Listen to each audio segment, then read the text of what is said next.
kemiskinan walaupun dikatakan berkurang tidak akan pernah dapat terselesaikan secara baik selama tidak menyelesaikan persoalan korupsi. Iya, kita akan berbicara tentang sesuatu yang sebenarnya berkaitan langsung dengan bangunan kita dari negara jajahan yang ditindas dan dimiskinkan kepada satu usaha untuk memahami kemiskinan itu sendiri. Kita merdeka kan ingin melepaskan kemiskinan itu. Dan selama kita dijajah, proses pemiskinan itu berlangsung terus. Karena apa ya? Kaitannya nanti dengan kapitalisme, tapi nanti kita lihat. Salah satu faktor penting ketika kita berbicara tentang kemiskinan ini adalah faktor pekerjaan. Nah, ada hal pernyataan yang menarik dari seorang profesor ekonomi, Profesor Arif, anggota Dewan Ekonomi Nasional ini mengatakan sebenarnya kita itu tidak boleh dikatakan tidak ada pengangguran.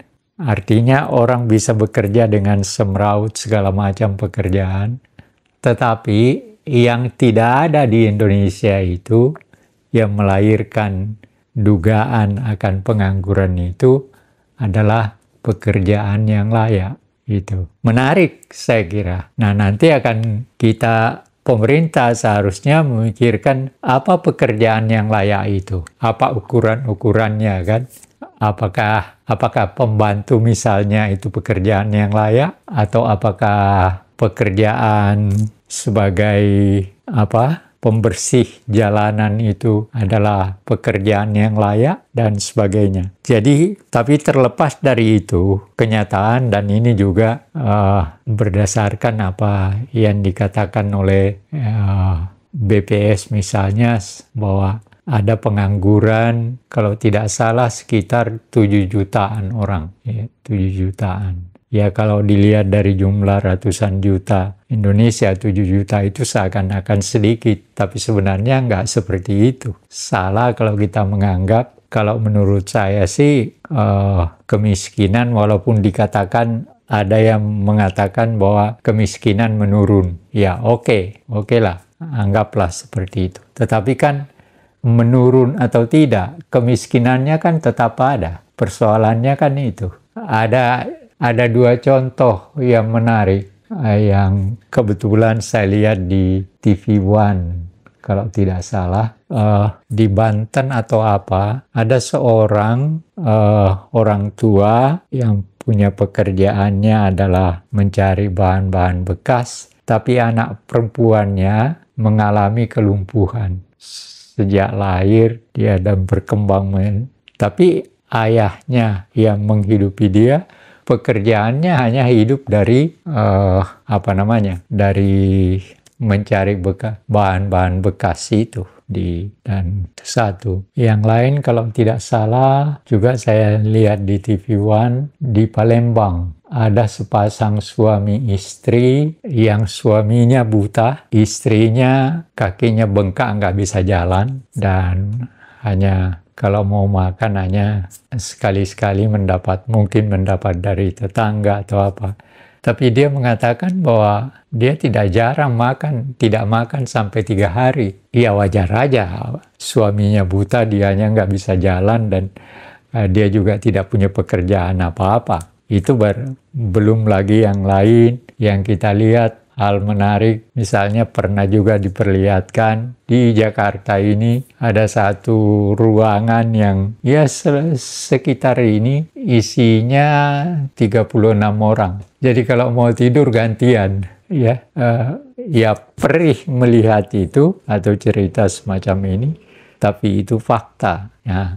Nah, persoalannya adalah memang pemerintah berusaha memberikan jalan-jalan tertentu. Ambil misalnya yang dijalankan oleh Presiden kita sekarang, Pak Prabowo, dan itu ada kaitannya, yaitu MBG. MBG itu diharapkan tidak hanya memberi makan kepada anak-anak sekolah di sekolah, tetapi juga membuka lapangan kerja. Itu. Jadi ada, walaupun tidak segampang seperti yang sudah pernah kita dengar beritanya, dengar lihat di TV dan sebagainya, bagaimana ada kejanggalan-kejanggalan tertentu yang terjadi. Tapi terlepas dari itu, itu adalah jalan yang ditemukan atau dijalankan oleh pemerintah kita. Persoalannya, walaupun dikatakan tadi diharapkan akan menyerap lapangan kerja, dan dengan sendirinya kalau lapangan kerja bisa terserap, maka kemiskinan akan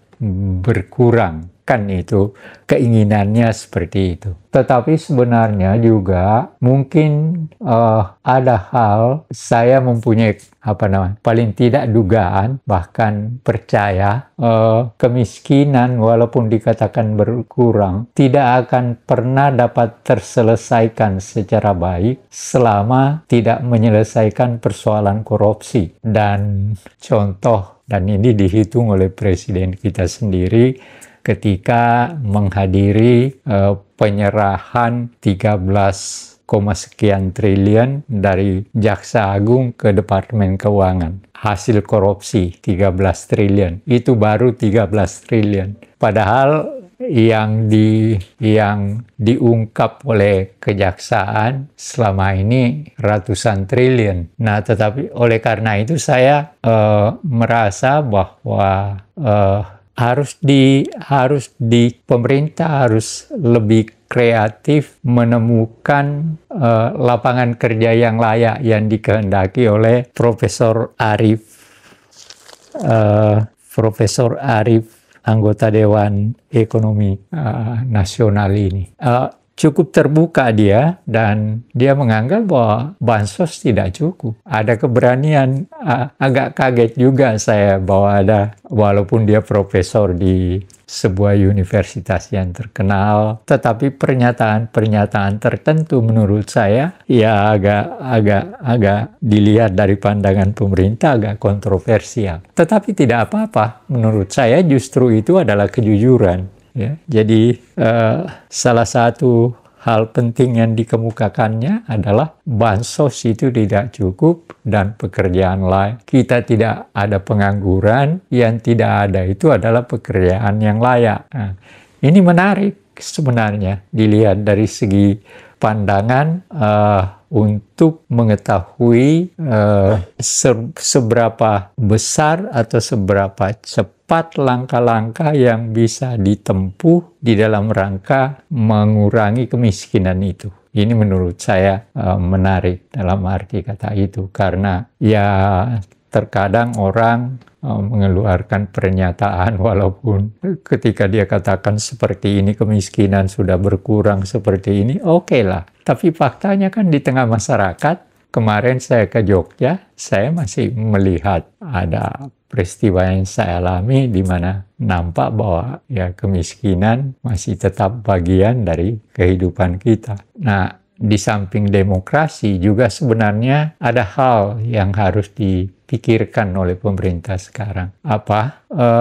Aparat pemerintahan kita itu menurut penglihatan saya terlalu mewah. Mobilnya mewah, rumahnya mewah, perabotnya rumah mewah. Saya kira kemewahan seperti ini yang harusnya dikurangi juga. Dan dampaknya sebenarnya justru akan memberikan nilai tertentu, dalam arti kata masyarakat akan melihat pemerintah yang hidupnya tidak bisa mampu mengurangi kemewahannya, dan nanti masyarakat akan memberikan harga tertentu, pandangan tertentu. Tapi kalau kita melihat, saya sampai ada yang protes ketika dia mau jalan bunyi ngeng, iya kan?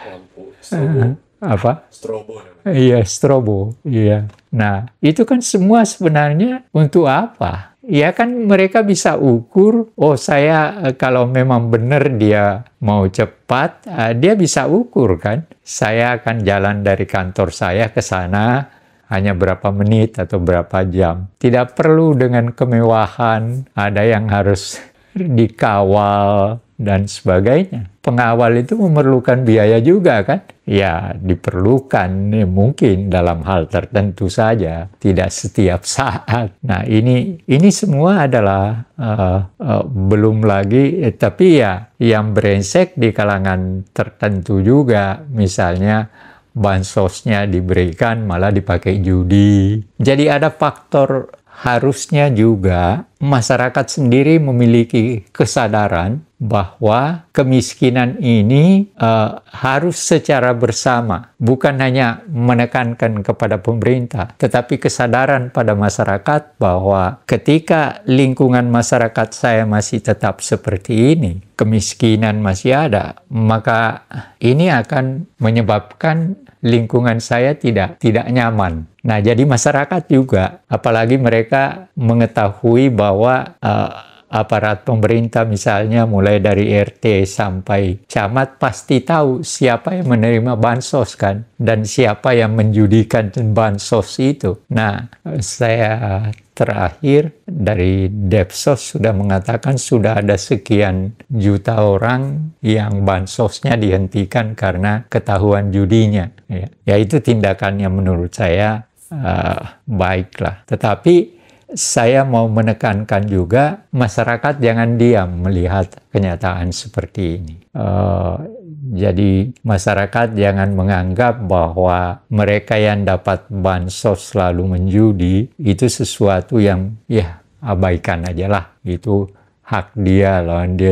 Dia yang diberikan dia mau gunakan gimana, ya selesai. Ya enggak, masyarakat tidak boleh berpandangan seperti itu. Karena uang yang diberikan itu sebenarnya oleh pemerintah dalam bentuk bansos itu pajak mereka juga, pajak rakyat juga kan. Hanya karena pemerintah mau berusaha memberikan sesuatu agar supaya si orang miskin ini bisa layak hidupnya, maka dibantu. Nah, di situ sebenarnya juga ada faktor yang harus dilihat oleh pemerintah dan masyarakat, bahwa bantuan yang diberikan dalam bentuk bansos itu sebenarnya adalah sebuah langkah untuk menjadi bagian daripada si yang dibantu tadi, agar supaya menggunakan uang itu untuk yang lebih kreatif, yang bisa digunakan untuk, misalnya mungkin bisa digunakan untuk menjadi jual apa kek yang bisa memberikan keuntungan tertentu. Jadi tidak sekedar diberikan sudah itu habis. Nah, ini yang harus juga walaupun mungkin dikatakan ya gimana, taruhlah hanya 300 perak. 300 perak itu punya makna kalau digunakan secara benar, bukan dijadikan judi gitu. Kan ini yang harus ditanamkan dalam pikiran dari masyarakat kita juga, sehingga nanti ada kontrol. Nah, yang susah di kita itu memang kontrol itu. Masyarakat juga mengontrolnya tidak tepat atau kurang. Ya, yakin saya bahwa masyarakat tahu yang mendapat bansos itu menjudi. Yakin saya. Nah, seharusnya kan dia tidak membiarkan. Seharusnya dia bagaimana caranya menyampaikan agar supaya uang yang bansosnya itu digunakan secara baik, tidak dalam bentuk judi. Nah, ini jadi ada persoalan mental di situ, ya. Jadi menjadi miskin bisa terjadi juga adalah bagian dari seperti sebagai satu contoh yang menarik. Ibumu pernah cerita bahwa dia pernah naik angkot, lalu ada pengemis naik, dikasih 500 perak, dilempar. Pengemis ini lempar, ya. Yang ada di jalan kita, di rumah kita itu juga kalau dikasih 500 perak marah-marah kan, cuma 500 perak sih. Nah, artinya ada persoalan mental di situ, dalam arti bahwa dia jadi pengemis kok bisa marah gitu loh. Udah dikasih sama orang masih bisa marah. Kok pengemis marah gitu loh. Harusnya bersyukur. Harusnya bersyukur, harusnya apa dan sebagainya. Jadi masyarakat kita sendiri juga sebenarnya harus diajari untuk hidup bersama gitu. Bagaimana hidup bersama, mereka tahu ada sejumlah warganya yang miskin, dapat bansos, ya seharusnya ada langkah tertentu di kalangan, ya ada namanya RT kan, ada RW, ya harusnya ini punya fungsi tertentu juga untuk agar supaya warganya yang miskin itu, apalagi penerima bansos, ya harus disadarkan dong. Gitu. Nah, hal-hal seperti ini menurut saya semuanya harus disadarkan bahwa kita menjadi bangsa dan negara merdeka ini sudah 80 kita seharusnya, dan pemerintah juga tentu sudah sejak dari dulu berusaha menghilangkan, tapi oleh karena berbagai faktor baik secara internal tadi maupun secara eksternal yang menyebabkan kemiskinan tetap ada sampai sekarang. Dan memang untuk menghilangkan sama sekali ya juga enggak mungkin. Tapi kalau dari sejarahnya gitu ya, maksudnya kita kan udah hidup 82 tahun, terus orde ke orde, rezim ke rezim, masyarakat ke masyarakat, perkembangan kemiskinan dan dari masyarakat itu seperti apa? Apakah sebenarnya kemiskinan itu menurun atau ya kalau berdasarkan perjalanannya yang ada, ya kita memang mengalami gelombang yang sedang, dan juga disebabkan oleh karena pengelolaan pemerintah. Ambil tahun 60-an malah kita pernah makan apa yang disebut bulgur. Bulgur itu di Amerika makanan babi, tapi dikasih ke pegawai negeri. Jadi kita pernah mengalami suatu kenyataan tahun 60-an itu, sebelum G30S, itu menderitanya kayak apa ya. Lalu selama Orde Baru, ya memang ada pembangunan, ada segala macam, tapi ya korupsi terjadi. Bahkan kalau tidak salah Tempo pernah menulis selama Orde Baru itu ya menikmati keenakan hidup ya hanya sekitar 300 orang. Nggak tahu benernya, tentu saja Tempo dapat dipercaya dengan kekuatan surveinya dan sebagainya. Dan ya selama ini juga memang setelah Orde Baru ada perbaikan-perbaikan tertentu, ya mulai dengan bansos itu. Tapi ya kemarin bansos justru terlalu dipolitisir kan, untuk dikaitkan dengan pemilu dan sebagainya. Nah, kesalahan seperti ini harus diakhiri, kalau saya berpendapat seperti itu. Jadi persoalan gelombang kemiskinan ya terjadi. Memang selama 80 tahun itu terjadi. Tapi yang paling awal kemerdekaan kita, ya tentu saja kita. Tapi tahun 50-an tidak terlalu jelek menurut saya. Masuk tahun 60 sampai ke G30S, di situ juga memang pegawai negeri itu ya itu tadi, menderita dengan makan gaji yang rendah, dengan makan bulgur kan, pengganti dari beras dan sebagainya. Nah, seperti itu kenyataan yang pernah kita hadapi. Kalau sekarang atau melihatnya untuk kemiskinan Indonesia seperti apa? Kalau saya melihat sekarang, saya kira dalam batas tertentu Profesor Arif ada benarnya. Dalam arti kata, yang kurang sekarang ini pekerjaan yang layak. Tapi harus juga diberikan definisi pekerjaan yang layak itu yang bagaimana. Ya contohnya, apakah pembantu rumah tangga itu sebuah pekerjaan yang layak atau tidak? Atau apakah ya seperti tadi, penyapu jalan itu pekerjaan yang layak. Nah, ini semua kan harus dilihat dalam konteks sekarang, bahwa ada Prabowo sebagai presiden dengan keras selalu mengatakan melawan korupsi, bahkan berani mati berhadapan dengan korupsi, juga berusaha menghapuskan kemiskinan dengan berbagai bentuk langkah, misalnya sekolah rakyat dan sebagainya, dan MBG-nya dan sebagainya. Tapi apakah nanti itu akan berhasil, kita lihat. Kita kan baru setahun dia, jadi sampai seberapa jauh hasilnya, ya kita lihat. Beri waktu barang 2 tahun, sehingga baru kita lihat, oh ini ada hasilnya. Walaupun dikatakan bahwa sekarang pun mereka mengklaim bahwa mereka dalam hal tertentu berhasil. Oke lah, kita lihat itu, dan tidak apa-apa, biasa pernyataan seperti itu.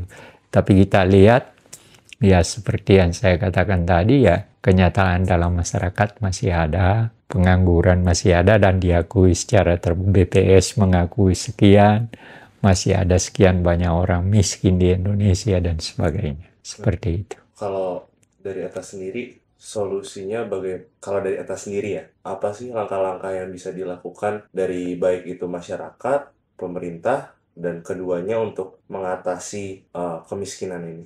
Iya, sebenarnya begini, salah satu faktor yang juga harus dipikirkan, faktor psikologi. Ya, secara psikologi terkadang yang kalau saya kaitkan dengan apa yang dikatakan dengan Pak Arief tadi, ada orang yang nganggur tapi sebenarnya nggak nganggur, ya, hanya karena psikologi tertentu, dia malas-malasan, dia segala macam. Nah, hal ini yang harus juga disadarkan. Nah, di situ pentingnya masyarakat yang hidup bersama dengan mereka, ya, sehingga faktor psikologi itu bisa dihadapi, bisa dieliminir secara berangsur, sehingga ya itu tadi contohnya, dapat bansos karena lingkungan masyarakat, dia biarkan, ya dia judi, tapi seharusnya masyarakat sendiri juga harus dia dapat bansos. Nah, kedengaran bahwa dia melakukan judi, maka masyarakat harus memberikan pengertian, kamu itu salah, bansosmu itu bukan untuk judi, tapi untuk kegiatan yang lain, untuk memperbaiki tanda kutip kehidupan bersama kita, gitu. Terus kemudian itu selaras ya, mungkin psikologi mental, bahwa salah satu survei, lupa tapi keberapa, masyarakat Indonesia tuh salah satu yang paling tinggi dalam arti paling nyantai. Artinya kan tadi kalau misalkan Profesor Arief, kelayakan pekerjaan, yang namanya pekerjaan yang layak dengan banyaknya job desk dan workload itu kan membutuhkan etos kerja yang tinggi. Iya. Dan itu kan sebenarnya bertolak belakang dengan masyarakat Indonesia yang paling nyantai. Itu itu udah lama ketika saya masih mahasiswa di Jogja, itu jadi sering menjadi perbincangan di antara kami. Kehidupan, menikmati hidup secara santai itu memang satu gejala yang sebenarnya yang dikatakan sebenarnya tidak ada pengangguran, hanya oleh karena kesantaian itu yang menyebabkan dia nikmati. Sebenarnya ada pekerjaan, dia kerjakan seminggu, sudah itu berhenti lagi, lalu nanti setelah itu baru dia cari lagi. Nah, psikologi santai ini yang harus dimulai dari pendidikan sebenarnya. Jadi pendidikan kita salah satu faktor utamanya juga, mulai dari SD sampai yang tertinggi, harus memberikan nilai kehendak untuk lebih kreatif. Ya, lebih kreatif. Jadi kreativitas, lepas dari pendidikan, kreativitasnya lebih baik, dan psikologi santainya bisa dikurangi. Saya kira itu Jadi salah satu jalan keluar juga. jalan keluar untuk kemiskinan Indonesia salah satunya adalah menghapus mental nyantai. Nyantai itu. Ya.